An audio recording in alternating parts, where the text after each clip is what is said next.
ગોંડલનો મુદ્દો હવે ગોંડલ પૂરતો સીમિત નથી રહ્યો. ગોંડલમાં જે કંઈ પણ ઘટનાઓ ઘટી રહી છે તેની અસર, તેના પડઘા આખા ગુજરાતમાં પડી રહ્યા છે. ગઈકાલે ગોંડલની ઘટનાના પડઘા રાજકોટના ધોરાજીમાં પડ્યા હતા. ગોંડલની બાબતને લઈને ગોંડલથી લગભગ 50 કિલોમીટર દૂર ધોરાજીમાં કેમ અને શું પડઘા પડ્યા, જાણીએ અહેવાલમાં. જય હિન્દ. BSI TV ન્યૂઝ પર આપની સાથે હું છું નિધિ ગઢવી. ગોંડલ હવે ટોક ઓફ ધ ટાઉન નહીં પણ ટોક ઓફ ધ સ્ટેટ બની ગયું છે, કારણ કે ગોંડલની ચર્ચાઓ હવે આખા રાજ્યમાં થઈ રહી છે. પણ કહેવાય છે ને કે જ્યાં વાવાઝોડું આકાર લેતું હોય ત્યાં તેના કેન્દ્રને તેની આંખ તરીકે ઓળખવામાં આવે છે. એમ જે રીતે ચર્ચાઓ થઈ રહી છે કે ગોંડલમાં હવે કંઈક અલગ જ પવન ફૂંકાવાનો છે. એ વાવાઝોડાનું મુખ્ય કેન્દ્ર એટલે કે ગોંડલ જે જિલ્લામાં આવે છે, રાજકોટ અન્ય શહેરોની સરખામણીએ શાંત લાગતું હતું, પરંતુ ગઈકાલે રાજકોટ જિલ્લાના અમુક તાલુકાઓમાં હવે જાણે આ વિરોધનો વંટોળ ફૂંકાઈ ગયો છે. ગઈકાલે ધોરાજી ખાતે રાજકોટના જેતપુર, ધોરાજી, ઉપલેટા અને જામકંડોરણા અનુસૂચિત જાતિ સમાજના આગેવાનોની એક બેઠક મળી હતી, જ્યાં સમાજના આગેવાનોએ દિનેશ પાતરના કેસને લઈને ચીમકી ઉચ્ચારી છે. શું કહી રહ્યા છે આ સામાજિક આગેવાનો, સાંભળીએ. દેવદાનભાઈ મુછડિયા, સામાજિક આગેવાન. આજરોજ મેં અગાઉ જે વિડીયો વાયરલ કરી અને કીધું હતું કે અમે આવતા દિવસોમાં ગોંડલ ખાતે 1 લાખ દલિતોનું સંમેલન કરવા જઈ રહ્યા છીએ. એના અનુસંધાને આજે રાજકોટ જિલ્લાના ધોરાજી, ઉપલેટા, જામકંડોરણા અને જેતપુર 4 તાલુકાના દલિત આગેવાનોની બેઠક ધોરાજી ખાતે મળેલી હતી. એ બેઠક લેવા માટે આવ્યો છું અને અમે જે રણનીતિ નક્કી કરી છે એ મુજબ આવતા મહિને અમે ગોંડલ ખાતે 1 લાખ દલિતોનું સંમેલન કરવા જઈ રહ્યા છીએ. રાજકોટની રૂરલ પોલીસ દ્વારા અમુક રાજકીય લોકોના ઈશારે અમારા એડવોકેટ દિનેશ પાતર ઉપર 3 જેટલા ખોટા ગુના દાખલ કર્યા છે.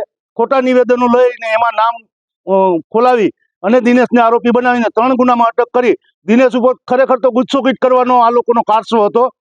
પણ એનો વિડીયો મારા ધ્યાન ઉપર આવી ગયો અને મને આખી મેટર સમજાઈ ગઈ કે આ તો ઓલા ભાઈની કારકિર્દી પૂરી કરવાનું ષડયંત્ર આ પરમાર અને ઓળેદરા બે ગોઠવી રહ્યા હતા.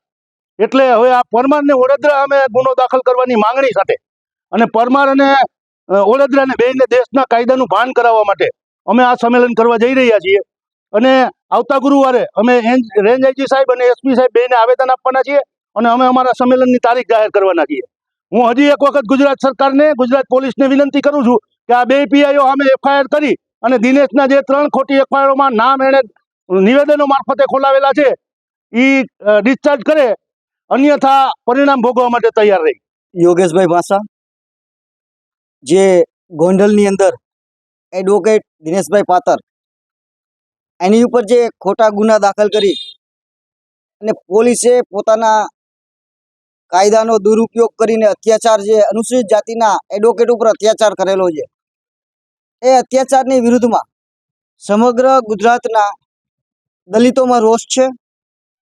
અને આ રોષના પગલે અત્યારે ધોરાજીમાં જે અમે દેવદાનભાઈ મુછડિયાએ દલિત સમાજ દ્વારા જે રેલી અને સંમેલન કરવાની ગોંડલમાં વાત કરી છે, એ વાતને લઈને ધોરાજી, જેતપુર, ઉપલેટા, જામકંડોરણા આ 4 તાલુકાના આગેવાનો સાથે મળીને ભેગા થયા છે.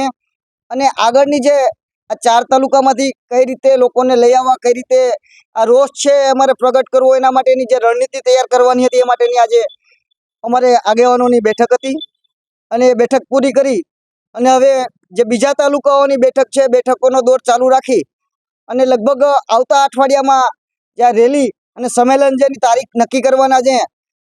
જો આ પહેલા આ તંત્ર, જે PI પરમાર અને ઓળેદરા એની ઉપર જે અત્યાચાર કરનાર આ બંને PI ઉપર જો ગુનો દાખલ કરી અને એની ઉપર કાયદાકીય કાર્યવાહી કરે અને અમારા સમાજને ન્યાય અપાવે તો કદાચ આ કાર્યક્રમ મુલતવી રહે. અમારા સમાજનો રોષ કદાચ એટલો બધો અત્યારે ઉગ્ર છે, એટલો બધો રોષ છે કે સમાજના લોકો હાથમાં રહેતા નથી. સમાજના દરેક તાલુકામાંથી, દરેક ગામડામાંથી લોકો આ ગોંડલની સભામાં, રેલીમાં આવવા માટે અત્યારે થનગની રહ્યા છે કે આપણી ઉપર, જે આપણા એડવોકેટ કક્ષાના યુવાન ઉપર જો આવો અત્યાચાર થતો હોય તો સામાન્ય માણસ ઉપર આ સરકાર કેટલો અત્યાચાર કરે. તો આ માટે આ સરકાર જો આ દલિતોનો રોષ અને આ જે રેલી અને આંદોલન મોકૂફ રાખવા માંગતી હોય તો આ ઉપર યોગ્ય પગલાં લઈ અને યોગ્ય કાર્યવાહી કરે એવી અમારી માંગણી. દિનેશ પાતર સામે જે કેસ છે તેને પાછા ખેંચવાની અને સાથે સાથે Rajkot rural LCB PI Odedara અને ગોંડલ તાલુકા પીઆઈ પરમાર સામે ફરિયાદ દાખલ કરવાની માંગણી અનુસૂચિત જાતિ સમાજના આગેવાનો દ્વારા કરવામાં આવી છે. આગામી સમયમાં રેન્જ આઈજીપી અને રાજકોટ જિલ્લા પોલીસ વડાને આવેદનપત્ર આપવાની પણ તેમણે વાત કરી છે અને તેમણે એવું પણ કહ્યું હતું કે જો આ માંગણીઓ મુજબ યોગ્ય ન્યાય મળશે તો રેલી મોકૂફ રાખીશું, નહીતર આગામી સમયમાં ગોંડલ ખાતે મહારેલીનું આયોજન કરવાની પણ તેમણે તૈયારી બતાવી હતી. હવે આ મુદ્દે આગળ શું થાય છે તો જોવું રહ્યું. આ વિશે તમારું શું માનવું છે અમને કમેન્ટ કરીને ચોક્કસથી જણાવજો. આવા જ વધુ અહેવાલો સાથે મળતા રહીશું. તમે મારી યુટ્યુબ ચેનલને સબસ્ક્રાઇબ કરવાનું અને અમને ફેસબુક અને ઇન્સ્ટાગ્રામ પર ફોલો કરવાનું ભૂલશો નહીં. બાકી અવનવી અપડેટ્સ માટે આપ જોતા રહો BSI ટીવી ન્યૂઝ. નમસ્કાર.